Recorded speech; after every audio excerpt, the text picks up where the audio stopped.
Allô, j'espère que tu vas bien. En passant, je voulais te féliciter parce que je reçois des œuvres que tu as réalisées de mes autres capsules et c'est magnifique. Je suis contente de voir que tu continues de créer, que tu continues de développer ton imagination et ça me fait plaisir aussi de voir les résultats. Alors aujourd'hui, ce que je te propose pour ma troisième capsule, c'est qu'on va travailler avec la ligne continue et les motifs. Hein? Ceux qui me connaissent savent que j'aime beaucoup, beaucoup, beaucoup les choses qu'on travaille avec un peu de minutie, ce qui veut dire les petits motifs, les petits détails.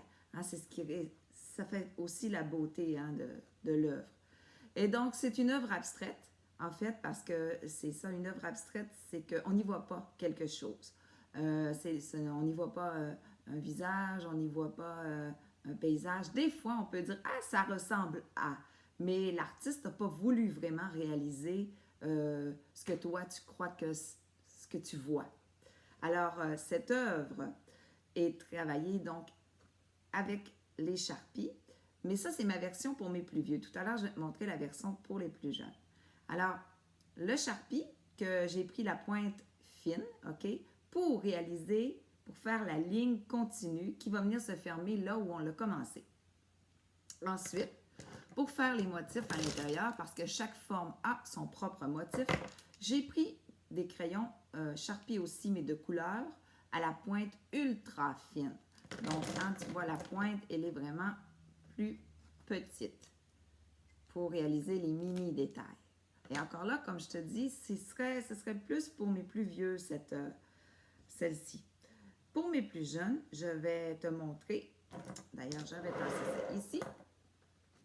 Et là, chaque forme a sa couleur, chaque forme a son motif, hein? Ou deux couleurs, j'y suis allée par alternance aussi. Et donc, pour mes plus jeunes, j'en avais réalisé une ici, tu vois. Les motifs sont beaucoup, beaucoup moins difficiles. Et ceux qui me connaissent, ben en début d'année, on a travaillé les petits motifs, les lignes aussi. Toutes sortes de lignes, toutes sortes de motifs. Alors, je suis allée m'acheter des petits crayons feutres. Le noir, tout d'abord, pour créer la ligne continue, pour faire la ligne continue. J'espère que tu vois bien. J'ai essayé de m'installer de façon à ce que tu me vois. Donc, je commence et je ne lève pas mon crayon, mais j'utilise tout de même le côté. OK? Donc, le biseau du crayon, pas la pointe, parce que ça ne fera pas une ligne large. Et qu'on veuille, pour voir la ligne, qu'on la voit bien, que l'œuvre ressorte, c'est mieux de faire une ligne large. Et donc, je couche mon crayon un peu. C'est là où ça devient un petit peu plus difficile, mais bon, vous allez voir, pratiquez-vous avant. Et là, tu ne lèves pas, tu y vas tranquillement. Hein? C'est pas un gribouillis. Et donc, hop, j'utilise l'espace de ma feuille, j'entrecroise ma ligne et je vais fermer là où j'ai commencé. Tu vois? Voilà. Si tu veux que ta ligne ressorte un petit peu plus, soit plus foncée, ou si elle a été un petit peu saccadée, parce que c'est pas facile. Moi, ça fait longtemps que j'en fais, hein, donc j'ai une pratique quand même. Toi, tu peux repasser sur ta ligne. Et là, quand tu repasses, là, donne-toi la permission quand même de lever ton crayon et de venir retracer ta ligne pour qu'elle soit un petit peu plus foncée. Parce qu'évidemment, les Crayolas, c'est un crayon qui est pâle un petit peu. C'est pas la même qualité que... ou un autre sort de crayon feutre. C'est pas la même qualité que les Sharpies et les couleurs sont un petit peu moins vives. Donc, donne-toi la possibilité de pouvoir repasser. Tu vois la différence.